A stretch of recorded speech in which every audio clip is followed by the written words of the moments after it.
Oh, it was so scary. I don't think I've ever experienced anything so terrifying.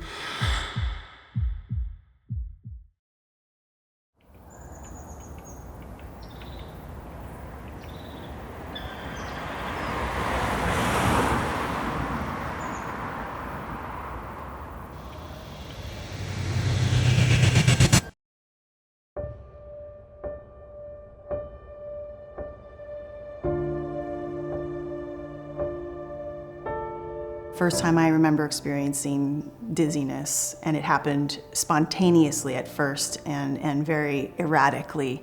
So there were a few episodes of it before it became constant. But the first time I was driving on Highway 26 out west to a job, and all of a sudden the car just flipped on the highway. And I, of course panicked. And the car itself didn't flip, but in my mind I flipped.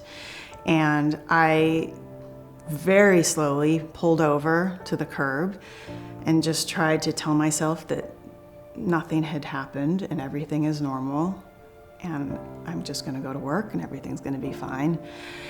And my heart started to settle down and it went away. And I thought, what a weird thing. And then a month later, I was on another job and just minding my own business, having the meal at the end of the day, same thing, sitting at the table, and all of a sudden, everything just flipped. And then about a month later, I woke up and it was there and it was there to stay. There was no escape. And I think that was one of the hardest parts because often there's a period of reset where you can at least fall asleep and, okay, get your bearings, but it just wouldn't stop. And I felt so alone in that because doctor after doctor after doctor, friend after friend after friend just kept saying, I don't get it. I don't understand. What's the problem? What's wrong with you? I didn't look different to anybody else. Even my husband was like, why are you struggling to go for your hikes in the morning? Why do you need to hold my hand when we cross the street?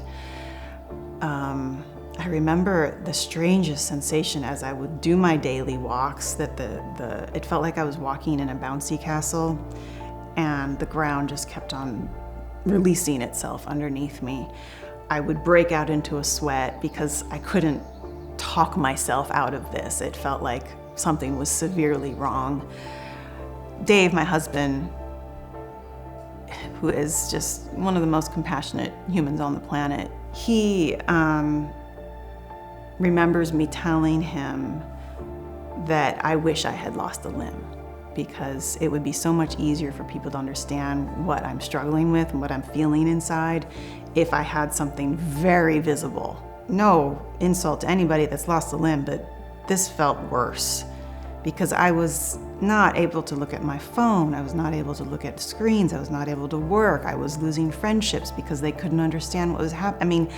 It felt 10 times worse than losing a limb. And I felt dysfunctional, like I couldn't eat properly without feeling like I was having spontaneous panic attacks every time something, I ingested something, or every time I laid down, I would feel the motion of the bed and the pulling of the hair. And so for Dave, it was really, really, really hard to understand what was happening.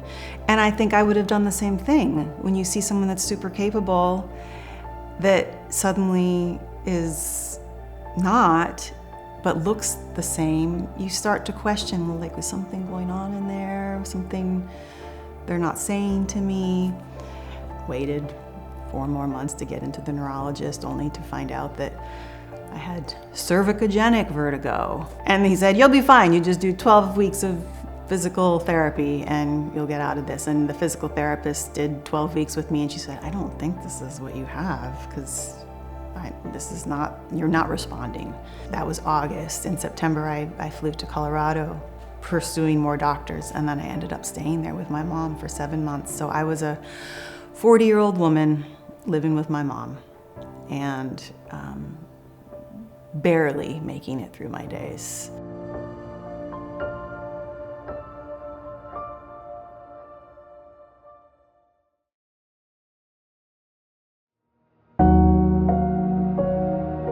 Maladie débarquement is a syndrome. It's a neurological disorder. So, I don't know the different classifications between disease and disorder and syndromes, but often with vestibular patients, there's an accompanying, eventually, what accompanies the original diagnosis is vestibular migraine or triple PD, which are also syndromes, I believe. But again, that's kind of, there's so much lack of awareness around all of these different diagnoses, and there's so much overlap too. With Maladie débarquement, I've even had doctors say that's not what you have because I wasn't on a boat. And so even though one of the specialists in the country who works with Maladie débarquement has two categories, there is the you got on a boat, you got off, you never found your land legs again, and then there's spontaneous Maladie débarquement, or non-motion triggered oscillatory vertigo is the other term for it. And it's about 30% of people that end up with this, and it's not motion triggered. It is often triggered by extreme panic. To me, I don't know if it was just a fluke, those first early dizzy episodes, and then I panicked from them, and that panic set that other diagnosis into motion. I don't know. There's a hypervigilance that starts to build from the first one. The first one is, whoa, that was weird, scary, thank God it's over. The second one is, oh no, here it is again, what's wrong with me? And what did I do wrong? And is there something I can do to prevent this from happening? Panic, panic, panic, panic. The third time, now I really am like not able to control this. It goes from I can control this to there's nothing in me that can control what's happening, and I don't know when the next time this is going to happen. And it starts to feel like the imprisonment just really grows. It was a maddening period of trying to figure out what was going on. The problem that really prolonged my diagnosis was the year prior to the dizziness starting, I was in a bad bicycle accident. Even though the dizziness didn't start for about a year after that pelvic fracture and from the bicycle accident, there was nobody that could explain why I was dizzy, so they were going back to that, saying it must have been a concussion. And in hindsight, I'm like, who in their right mind would think after a year that I would start developing concussion symptoms? But anyway, that was the only thing people could track. And so there were early diagnoses around post-concussion syndrome. And then the neck diagnosis, the cervicogenic vertigo, which didn't lead anywhere. There was an eye disorder. So I can't remember what the actual name was, but there was something with the way that my eyes were supposed to be tracking that was incorrect. There was a postural disorder that, these were all based on the specific specialists that I was finding, but each one I felt like they had the answer. And I wanted them to have the answer. I needed them to have, oh my gosh, I needed them to have the answer. And that feeling of I've got the answer to realizing 3 weeks, 6 weeks, 8 weeks later that this is going nowhere, and then doing it over and over and over and over and over and over again, that is one of the hardest things about not being diagnosed. I did get to the point eventually where I thought, I don't know what I have. I don't have any money left. Dave and I barely made it through this period. I don't have a job anymore. I have to stop trying to figure out what is going on with me. It started to get to this point where it became very spiritual for me, where I was like, okay, if there's no human doctor, no friend, no family, nobody can help me out here, then let's start talking to the gods. And I got to that desperate of a place where I thought, I'll start praying to Mother Mary. Someone gave me a Kuan Yin plate and I put it under my pillow. I started reading Adyashanti. I would listen to all the different religions, thinking, who wants to help me here? Any savior out there? Because I'm alone. So that kind of deep, deep, deep desperation is just,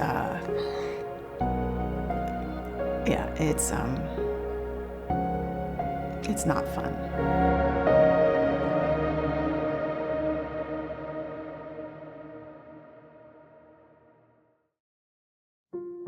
I do remember, though, a very pivotal moment for me was after we had moved to the coasts. Sideways rain, coastal Oregon winters are just, crazy storms. And I was as miserable as I had been 2 years prior, and the bed was bouncing up and down. I was hardly sleeping. And I remember listening to the rain and the branches beating up against the window over and over and over and over again. And just like, I want out, I want out, I want out. Please make this stop, make this stop. And I all of a sudden had this moment of realizing that loud branch banging on the window and that storm above the sky, above that was blue sky. Like when you're in an airplane and suddenly like ding, and everything's blue and calm. And I thought, if that's happening, then maybe that's also happening in me. Like maybe I can find that. I feel that storm inside my body so much, but maybe there's also that blue sky happening. It was such a meaningful moment for me in terms of how I coped, really. Many days I am better. Not better as in not dizzy, but better as in I can really tune it out. Gosh, the way that I manage this from day to day, I mean, it changes because depending on whether the symptoms are something I can ignore or whether they really are demanding my attention. One of the things tried and true is just disappear from the world. Actually, that little corner on the sofa, print out a New York Times crossword puzzle, put my phone in the wall, and just disappear from the world. That to me is just a way, it's a signal really to my brain that there are no demands right now for the next couple hours. Needle felting is a great distraction. Needle felting is a process that is essentially just poking a tiny, tiny little needle into a tiny ball of wool, and so my world became this big. And I sat at the table, once I discovered it, I sat at that table for 8 hours a day for 2 years, barely moved. My husband Dave still remembers the sound of the ch-ch-ch-ch-ch-ch. Until I discovered the Vestibular Disorders Association, I thought nobody had experienced this nobody. I can't believe that now that I know thousands of people that have this. I mean, even my particular diagnosis. But prior to learning about VeDA, it was as if I was an alien on this planet and living on my own unique reality. One of the early projects I got myself back into when I got my feet under me again and brave enough to start working in the film world was to do the Life Rebalance Chronicles and direct the 9 individuals that were participating in that first season. And I'm also co-hosting the ICU podcast with Cynthia Ryan.